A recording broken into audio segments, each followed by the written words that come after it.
Good morning. Today's subject is legal ethics, in which today we will discuss about the functions and powers of the Bar Council of India. As yesterday in my class, I have discussed with you about the foundation of Bar Council of India. What was the purpose for the constitution behind the constitution of Bar Council of India? What are the main objectives of the Bar Council of India?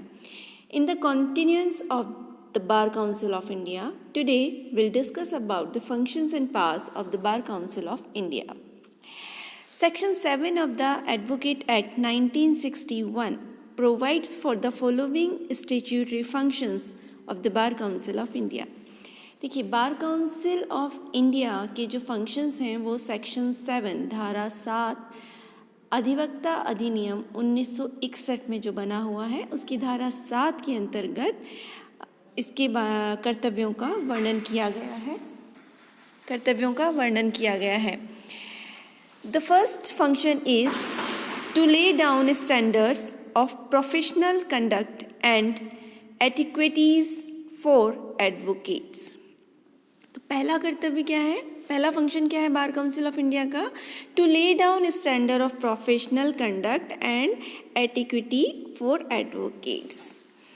तो अधिवक्ताओं के लिए विधिक आचार क्या है उसके बारे में स्टैंडर्ड नियम बनाने का जो काम करता है वो कौन करता है? Bar council of India. मतलब साधारण भाषा में इसका अभिप्राय है कि अधिवक्ताओं का आचरण कैसा होना चाहिए, उनके नियम क्या होने चाहिए, वो बनाने का कार्य है, प्रथम कर्तव्य है बार काउंसिल ऑफ इंडिया का कि वो स्टैंडर्ड बनाती है, वो रूल्स बनाती है जिनके अनुसरण अधिवक्ताओं को करना अनिवार्य होता है। सेकेंड पॉइंट है to lay down the procedure to be followed by its disciplinary committees and the disciplinary committees for each state bar council. Bar council of India जो है वो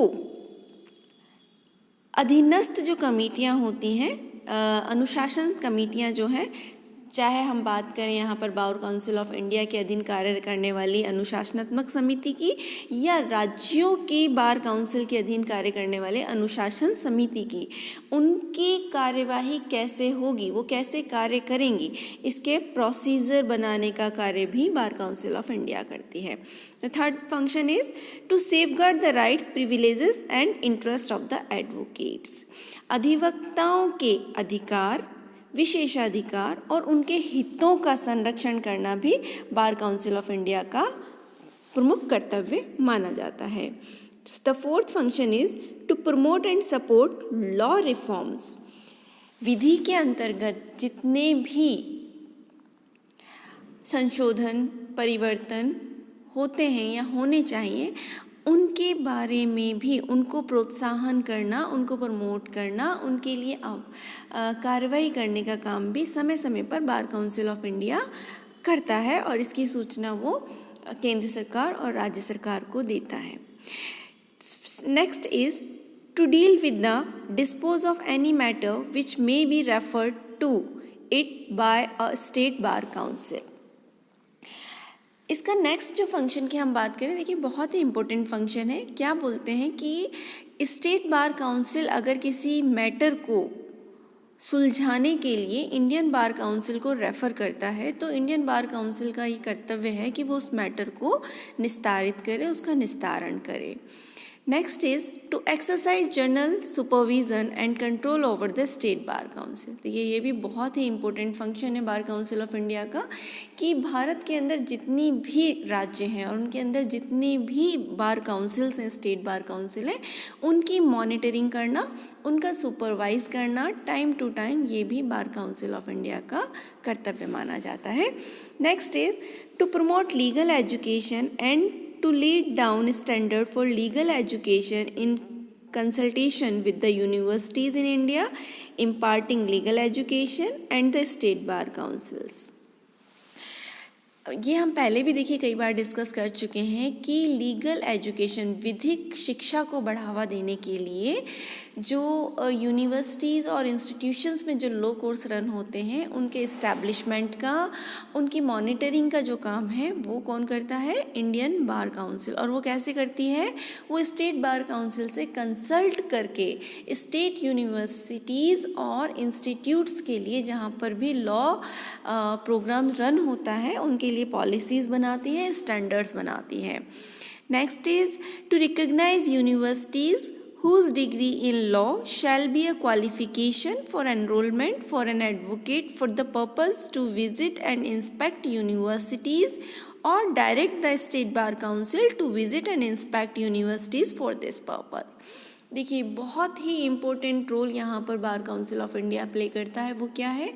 जिन यूनिवर्सिटीज़ और इंस्टीट्यूट्स में लॉ प्रोग्राम चलता है जिसके behalf पर कोई स्टूडेंट अपने आप को एडवोकेट के रूप में एनरोल कर सकता हो, उन यूनिवर्सिटीज़ का इंस्पेक्शन करना, उनके स्टैंडर्ड्स की जांच करना और उन्हें एफिलिएशन देना या उनके एफिलिएशन को रद्द करना, ये सारे काम जो है bar council of India state bar councils की हेल्प के साथ करता है। और ये उसकी प्राइम ड्यूटीज़ में आज की डेट में शामिल है इंस्पेक्शन करना लॉ इंस्टीट्यूट्स और यूनिवर्सिटीज़ का, ताकि उसके स्टैंडर्ड को मेंटेन किया जा सके और लीगल एजुकेशन को प्रमोट किया जा सके। Next is to conduct seminar and organise talks on legal topics by eminent jurists and publish journals and papers of legal interest। समय समय पर सेमिनार और विधि के ऊपर अच्छे वक्ताओं को बुलाकर उनका डिस्कोर्स कराना, उनके लेक्चर्स ऑर्गेनाइज कराना, वो काम भी बार काउंसिल ऑफ इंडिया समय समय पर करता है। इसके साथ ही विधि के क्षेत्र में विधिक साहित्य को बढ़ावा देने के लिए जर्नल्स, पेपर्स और भी कई तरह की मैगजीन्स का पब्लिकेशन भी बार काउंसिल ऑफ इंडिया करता है, जिससे विधि की जो शिक्षा है, लीगल एजुकेशन है, उसको प्रमोशन मिले, उसका डेवलपमेंट हो। Next is to organise legal aid to the poor. देखिए बहुत ही अच्छा काम यहाँ पर जो बार काउंसिल ऑफ इंडिया का है वो है सोसाइटी की हेल्प। सोसाइटी की हेल्प इनडायरेक्ट तो हम लीगल एजुकेशन को प्रमोट करके कर ही रहे हैं, लेकिन डायरेक्ट यहाँ पर फ्री लीगल एड प्रोवाइड करके भी बार काउंसिल ऑफ इंडिया जो गरीब लोग हैं जो अपना केस खुद लड़ने में सक्षम नहीं हैं, उनको चाहे वो स्टेट लेवल पे हो या वो सेंट्रल लेवल पे सुप्रीम कोर्ट लेवल पे हो, अधिवक्ता उपलब्ध कराते हैं जो निशुल्क या उनकी शुल्क जो है वो बार काउंसिल ऑफ इंडिया खुद पे करता है और उनको खड़ा करते हैं उन गरीब लोगों का केस लड़ने के लिए जो अधिवक्ता अपॉइंट करने में अक्षम होते हैं उनके लिए। Next is to recognise on a reciprocal basis foreign qualifications in law obtained outside India for the purpose of admission as an advocate in India। देखिए इसके साथ ही साथ बाहर की यूनिवर्सिटी से जो बच्चे क्वालिफ़िकेशन लेके आते हैं और भारत में वो लॉ की प्रैक्टिस करना चाहते हैं तो उनके लिए भी मान्यता प्रदान करना और उनके बारे में भी स्टैंडर्ड्स और नियम बनाने का काम जो है वो बार काउंसिल ऑफ इंडिया करती है। Next is to manage and invest the fund of the bar council. देखिए अगला जो सबसे मेन चीज़ है कि अगर किसी गरीब व्यक्ति के लिए अधिवक्ता नियुक्त करना है तो उसकी फ़ीस कहाँ से आएगी, राइट? वो व्यक्ति तो दे नहीं सकता। तो बार काउंसिल ऑफ इंडिया ने एक फ़ंड बनाया हुआ है, उस फंड के अंदर जो भी अमाउंट कलेक्शन होता है उसका उपयोग लीगल एजुकेशन को प्रमोट करने के लिए सेमिनार्स, टॉक्स और पब्लिकेशन, डिफरेंट पब्लिकेशंस में और फ्री लीगल एड प्रोवाइड कराने के लिए भी बार काउंसिल ऑफ इंडिया करता है। तो देखिए आज हमने पढ़ा functions of the bar council of India, जिसमें हमने बहुत सारे फंक्शंस को आज डिस्कस किया। होप आपको ये टॉपिक समझ आया होगा। Thank you so much for today.